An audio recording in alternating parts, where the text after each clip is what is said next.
दोस्तों आज की वीडियो में हम सीखेंगे किसी भी वैल्यूज में अगर डिजिट और नॉन डिजिट नंबर साथ में हो तो उसे अलग अलग कैसे किया जाता है। यहाँ पर मेरे पास कुछ यूनिक प्रोडक्ट्स हैं।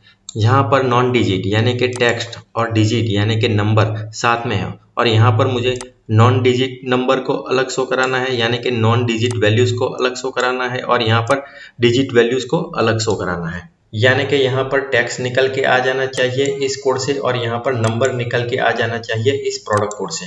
दोस्तों ये काम आप बड़ी आसानी से कर सकते हैं फ्लैश फिल की मदद से। लेकिन दोस्तों आज हम फ्लैश फिल नहीं सीखने वाले हैं। दोस्तों आज हम इस काम को करेंगे पावर क्वेरी की मदद से। जी हाँ दोस्तों, पावर क्वेरी में एक ऐसा टूल है जिसकी मदद से आप नॉन डिजिट और डिजिट नंबर को अलग अलग स्प्लिट करा सकते हैं।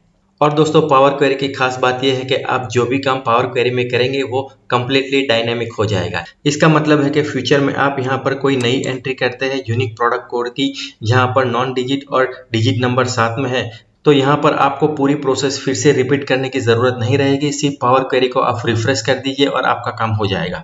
तो देखिए इस काम को कैसे किया जाता है। तो सबसे पहले तो मैं यहाँ पर यूनिक प्रोडक्ट वाले कॉलम को कम्प्लीटली सिलेक्ट कर देता हूँ। यहाँ पर मैं जाऊँगा डेटा में, यहाँ से मैं सिलेक्ट करूँगा फ्रॉम टेबल रेंज। तो सिर्फ यही कॉलम ऑटोमेटिकली सिलेक्ट हो जाएगा और यहाँ पर हमें पूछ रहा है अगर हमें इस सेल्स रेंज को टेबल में कन्वर्ट करना है या नहीं और माय टेबल एज हेडर।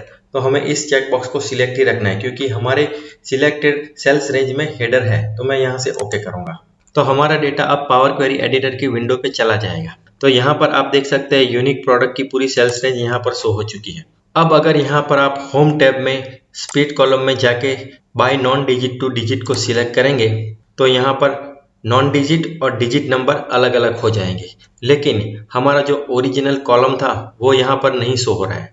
तो दोस्तों इसके लिए हमें यहाँ पर एक और ट्रिक यूज़ करनी होगी। तो इस स्टेप को मैं यहाँ से अंडू कर देता हूँ। अब इस कॉलम को मैं यहाँ राइट क्लिक करूँगा और डुप्लीकेट कॉलम कर दूंगा। अब इस कॉलम को हमें सिलेक्ट रखना है, हमें जाना है स्प्लिट कॉलम में। अब हमें यहाँ पर सिलेक्ट करना होगा bye non digit two digit. तो देखिए हमारा ओरिजिनल कॉलम यहाँ पर है, नॉन डिजिट वैल्यूज यहाँ पर है और डिजिट वैल्यू यहाँ पर है और ये काम हो गया विद इन सेकंड्स। अब हमें इस डेटा को एक्सेल में लेके जाना है तो हमें यहाँ पर ऑप्शन सिलेक्ट करना है क्लोज एंड लोड टू। तो देखिए पावर क्वेरी से हमारा डेटा एक्सेल में अब लोड हो चुका है। इसे आप यहाँ से बंद कर सकते हैं। तो देखिए यहाँ पर हमारी यूनिक प्रोडक्ट कोड की लिस्ट है, यहाँ पर नॉन डिजिट वैल्यूज है और यहाँ पर डिजिट वैल्यूज है। अब ये काम पूरी तरह डायनामिक कैसे है, तो मैं यहाँ पर ये सीट ओपन कर लेता हूँ और यहाँ पर एक नए प्रोडक्ट कोड की एंट्री कर लेता हूँ। जैसे कि कुछ इस तरह से मैं यूनिक प्रोडक्ट कोड टाइप कर लेता हूँ। अब मैं यहाँ पर इस शीट में जाऊँगा और यहाँ पर मैं इस पावर क्वेरी को राइट क्लिक करके रिफ्रेश कर दूंगा।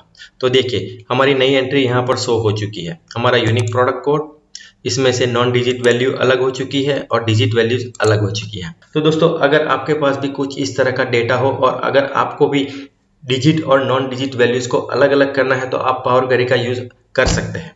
तो दोस्तों मुझे उम्मीद है आज की वीडियो से आपने जरूर कुछ नया सीखा होगा। अगर आपको मेरी चैनल के कंटेंट पसंद आ रहे हैं तो मेरी चैनल को लाइक शेयर और सब्सक्राइब जरूर कर दीजिए। तो फिर मिलते हैं अगले वीडियो में, तब तक के लिए goodbye, have a nice day.